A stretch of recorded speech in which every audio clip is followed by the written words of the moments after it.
Assalamualaikum warahmatullahi wabarakatuh.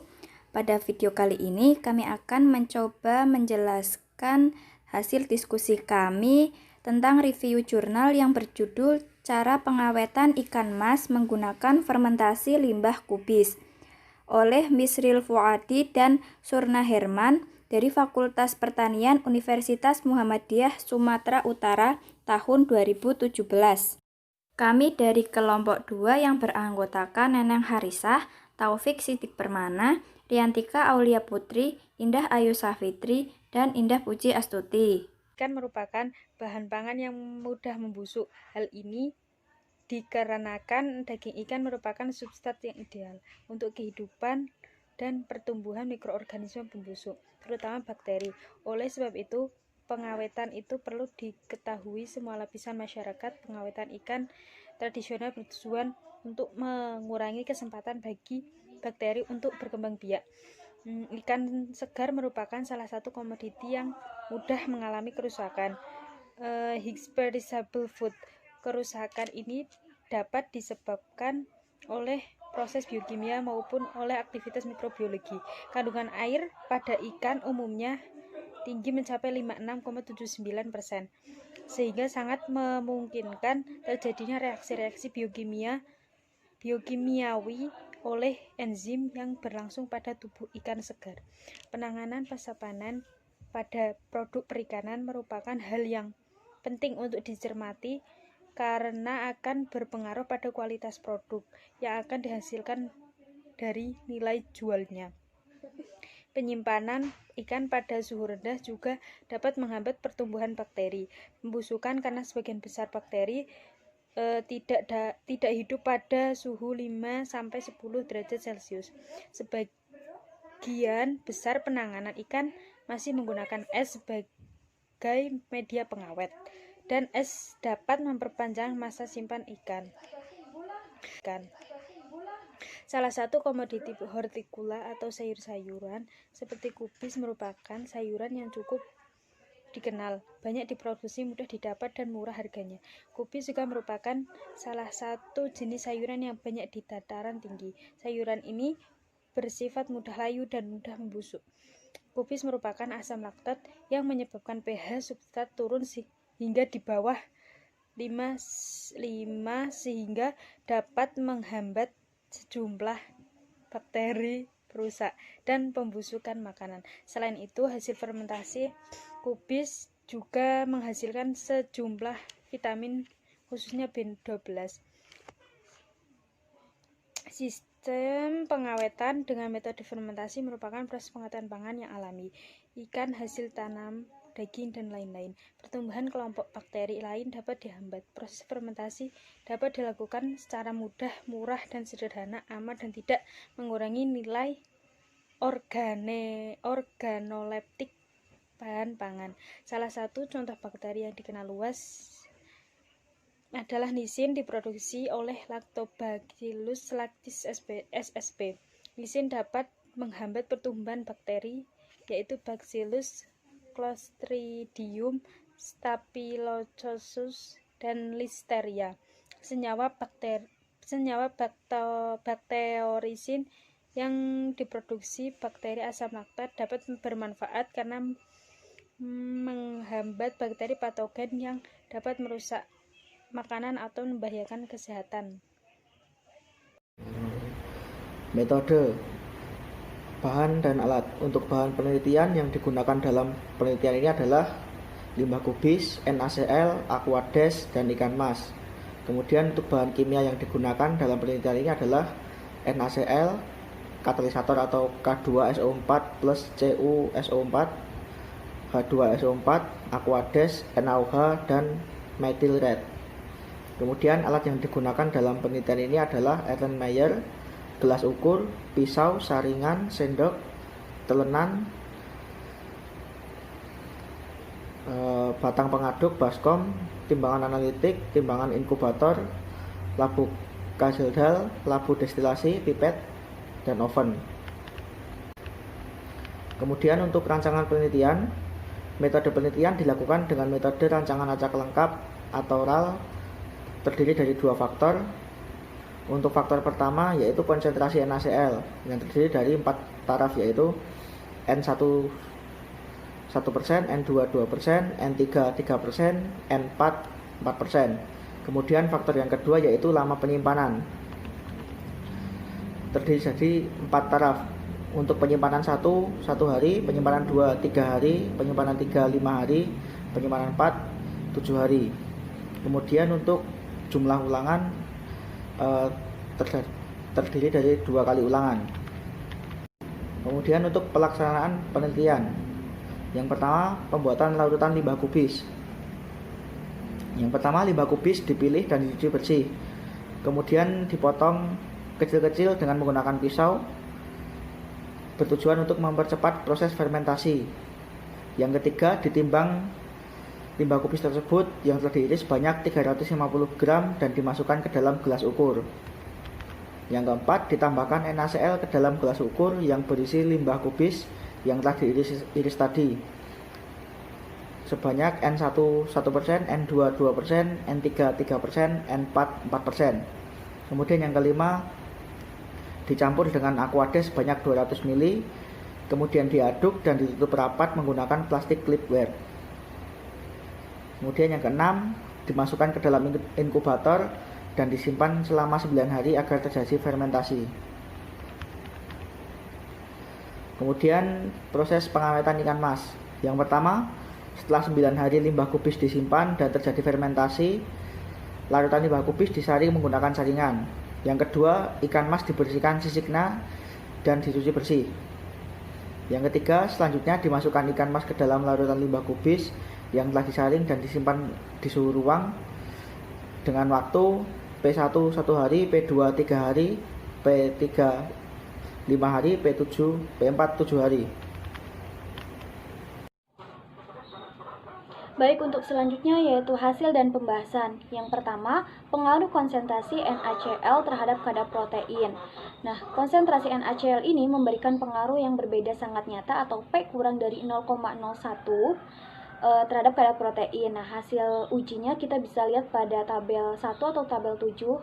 Nah, di sini bahwa N4 berbeda tidak nyata dengan N3, N2, dan N1. Nah, N3 berbeda tidak nyata dengan N2 dan berbeda sangat nyata dengan N1, sedangkan N2 berbeda sangat nyata dengan N1. Nah, kadar protein tertinggi terdapat pada perlakuan 4 sebesar 25,119%, sedangkan terendah pada perlakuan N1 sebesar 22,573%. Dan di samping juga ada gambar 1 menunjukkan bahwa konsentrasi NaCl berpengaruh terhadap kadar protein. Nah, kadar protein tertinggi yaitu pada perlakuan N4 sebesar 25,119%. Nah, menurut Alpusia DKK 2012, terjadi peningkatan kadar protein karena limbah kubis mengandung bakteri asam laktat yang dapat menghambat pertumbuhan bakteri lain dengan cara memproduksi protein tersebut, atau disebut juga bakteriorosin. Nah, salah satu contoh bakteriorosin di sini adalah nisin yang diproduksi oleh Lactobacillus lactis sp. Nah, di mana bakteri asam laktat ini dapat dikatakan atau sebagai bahan pengawet zat antimikrobia penyebab kerusakan protein. Nah, semakin tinggi konsentrasi NaCl, maka kandungan asam laktat yang dihasilkan semakin meningkat, sehingga protein dalam daging ikan dapat dipertahankan tetap tinggi. Nah, kemampuan suatu bahan pengawet untuk menghambat pertumbuhan mikrobia yang dipengaruhi oleh beberapa faktor, diantaranya konsentrasi zat pengawet atau NaCl tadi, terus sifat-sifat fisik dan kimia makanan, termasuk kadar air, pH, jenis, dan jumlah senyawa yang ada di dalamnya, suhu lingkungan, serta waktu penyimpanan. Untuk selanjutnya yang kedua yaitu pengaruh lama penyimpanan terhadap kadar protein. Nah, menunjukkan bahwa pengaruh berbeda sangat nyata atau P kurang dari 0,01 pada kadar protein. Nah, hasil ujinya kita bisa lihat pada tabel 2 di mana bahwa P1 berbeda tidak nyata dengan P2, berbeda sangat nyata dengan P3 dan P4. Sedangkan P2 berbeda tidak nyata dengan P3 dan berbeda sangat nyata dengan P4. Nah, sedangkan P3 berbeda sangat nyata dengan P4. Protein tertinggi terdapat pada perlakuan P1 yaitu sebesar 25,853% dan terendah pada P4 sebesar 21,780%.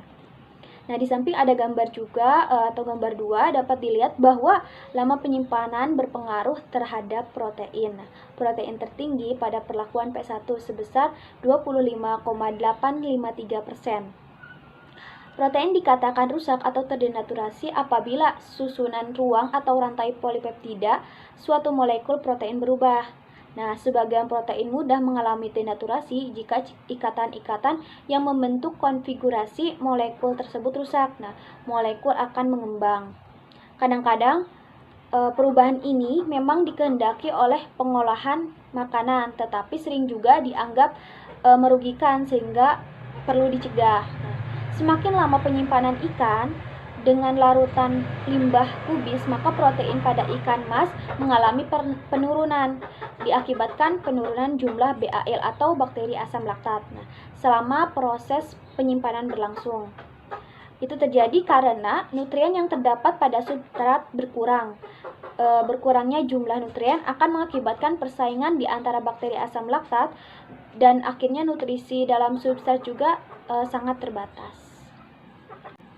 Selanjutnya yaitu pengaruh konsentrasi NaCl terhadap kadar air. Nah, memberikan pengaruh yang berbeda sangat nyata atau P kurang dari 0,01 terhadap kadar air.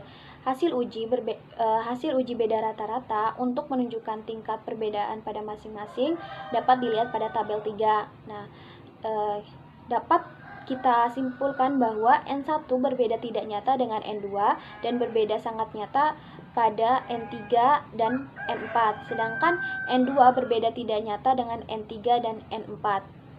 Sedangkan N3 berbeda tidak nyata dengan N4 dan kadar air tertinggi terdapat pada perlakuan N1 sebesar 81,620% dan terendah pada perlakuan N4 sebesar 81,432%. Di sini ada gambar 3, itu menunjukkan konsentrasi NaCl berpengaruh terhadap kadar air.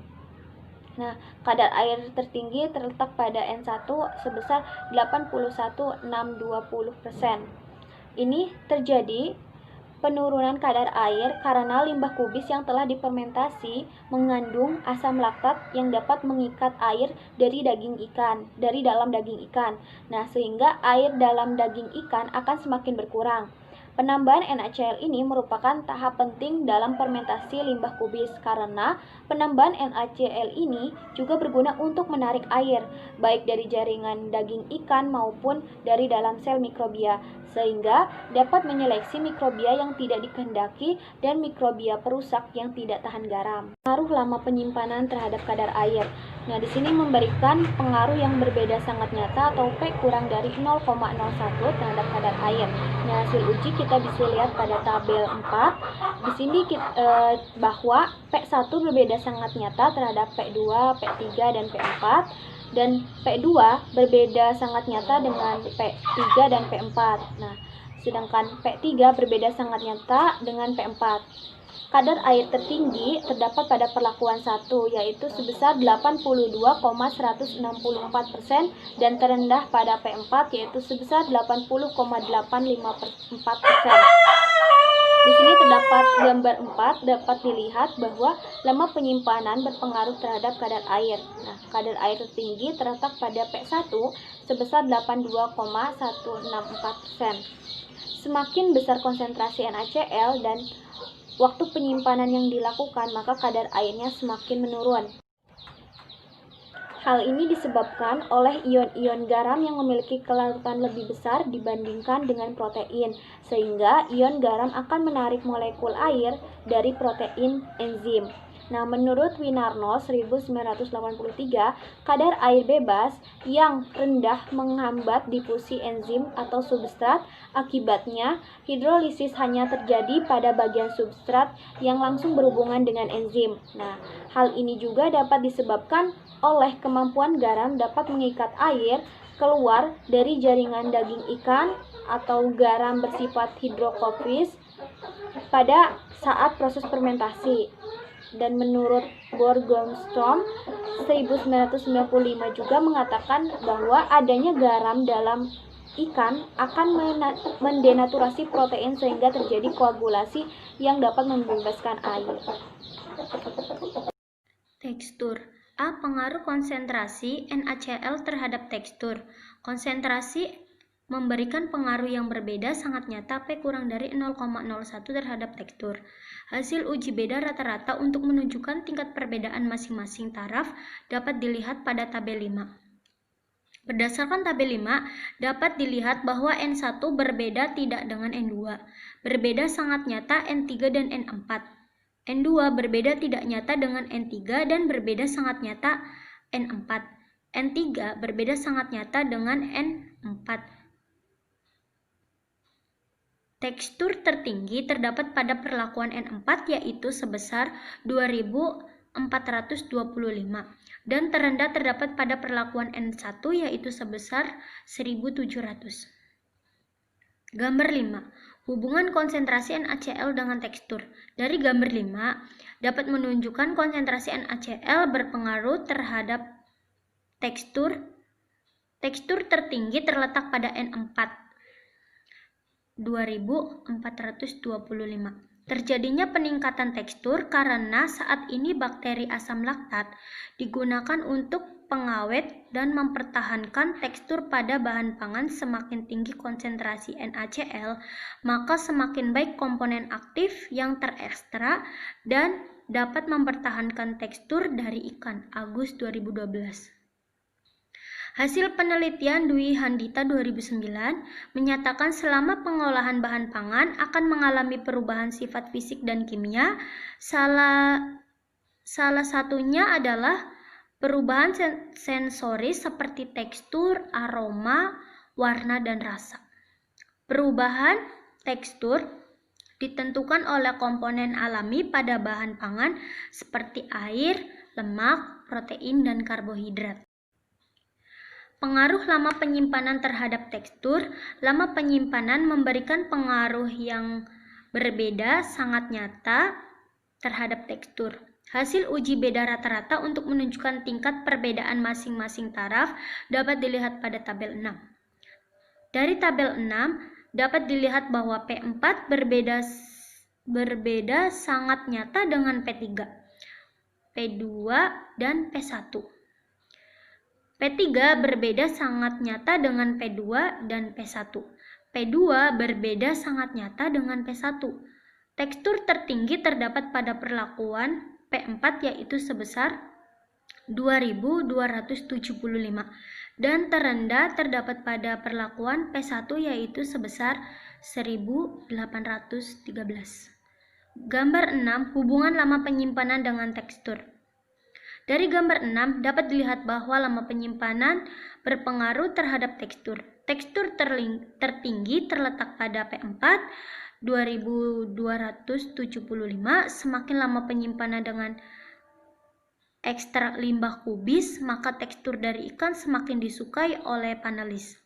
Penyimpanan pada suhu rendah diketahui dapat memperlambat proses kemunduran mutu dan memperpanjang masa hidup jaringan-jaringan di dalam bahan pangan dengan menghambat aktivitas enzim dan bakteri pembusuk. Namun, beberapa bakteri pembusuk mampu bertahan pada penyimpanan suhu rendah karena proses bersifat menghambat pertumbuhan bukan untuk membunuh atau menghentikan mikroorganisme sama sekali. Oleh karena itu, bakteri asam laktat digunakan sebagai bahan pengawet untuk memperbaiki tekstur dari ikan. Dwi Handita 2009. Organoleptik aroma. A. Pengaruh konsentrasi NaCl terhadap organoleptik aroma. Konsentrasi NaCl memberikan pengaruh yang berbeda sangat nyata terhadap aroma. Hasil uji beda rata-rata untuk menunjukkan tingkat perbedaan masing-masing taraf dapat dilihat pada tabel 7. Berdasarkan tabel 7, dapat dilihat bahwa N4 berbeda sangat nyata dengan N3, N2, dan N1. N3 berbeda sangat nyata dengan N2 dan N1. N2 berbeda sangat nyata dengan N1. Aroma tertinggi terdapat pada perlakuan N4 yaitu sebesar 2400 dan terendah terdapat pada perlakuan N1 yaitu sebesar 1813. Terjadinya peningkatan aroma karena adanya garam yang digunakan dalam fermentasi sangat mempengaruhi produk akhir, disebabkan oleh lazu enzimatik garam yang juga dapat menghambat pertumbuhan dan pengembangan bau aroma yang menyengat. Bakteri asam laktat adalah kelompok bakteri yang mampu mengubah karbohidrat pada bahan menjadi asam laktat yang menghasilkan aroma menyengat. Namun, penambahan NaCl berpengaruh dalam fermentasi yang sangat bermanfaat untuk mendapatkan hasil fermentasi limbah kubis yang baik. Semakin banyak penambahan NaCl, mengurangi aroma yang begitu menyengat. Effendi 1992. B. Pengaruh lama penyimpanan terhadap organoleptik aroma. Konsentrasi NaCl memberikan pengaruh yang berbeda sangat nyata terhadap kadar protein.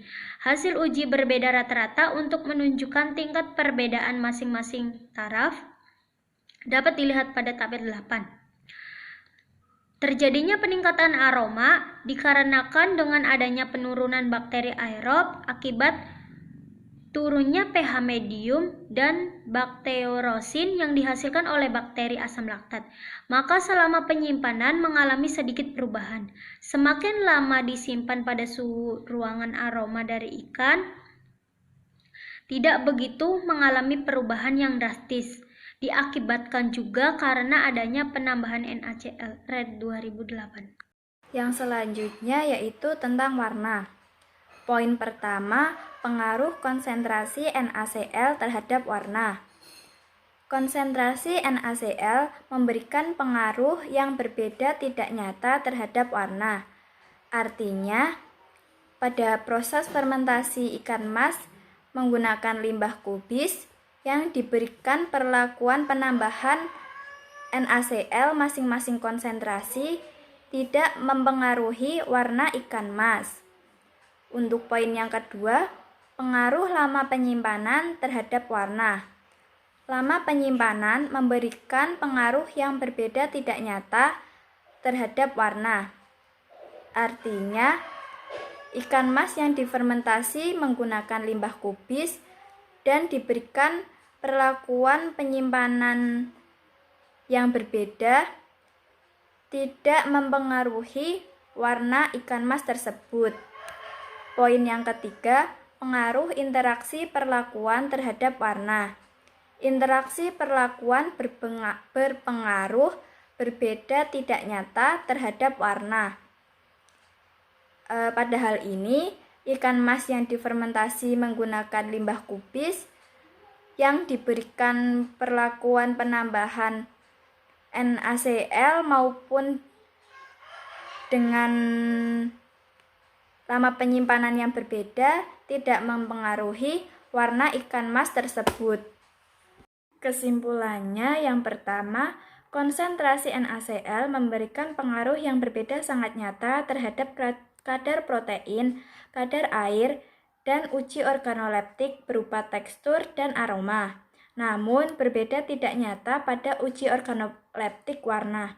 Artinya, pada proses fermentasi ikan mas menggunakan limbah kubis dengan penambahan konsentrasi masing-masing konsentrasi NaCl memberikan pengaruh terhadap kadar protein, kadar air, tekstur, dan aroma ikan mas yang difermentasi. Tetapi penambahan NaCl pada proses fermentasi itu tidak memberikan pengaruh terhadap warna ikan mas tersebut. Yang kedua, lama penyimpanan memberikan pengaruh yang berbeda nyata terhadap kadar protein, kadar air, dan uji organoleptik berupa tekstur dan aroma, namun tidak berbeda nyata pada uji organoleptik warna. Artinya, ikan mas yang difermentasi menggunakan limbah kubis dengan perlakuan lama penyimpanan yang berbeda memberikan pengaruh terhadap kadar protein, kadar air, tekstur, dan aroma ikan mas yang dihasilkan. Namun, perlakuan lama penyimpanan tersebut tidak memberikan pengaruh terhadap warna ikan mas yang difermentasi. Kemudian yang ketiga, interaksi konsentrasi NaCl dengan lama penyimpanan tidak berbeda nyata pada uji organoleptik warna. Artinya, hubungan antara konsentrasi NaCl dan lama penyimpanan yang dilakukan pada proses fermentasi tidak memberikan pengaruh terhadap warna ikan mas tersebut. Dan yang keempat, limbah kubis dari hasil penelitian dapat digunakan sebagai bahan pengawet alami ikan mas. Demikian video presentasi dari kelompok 2. Terima kasih kepada teman-teman yang sudah menyimak video ini dan semoga bermanfaat. Wassalamualaikum warahmatullahi wabarakatuh.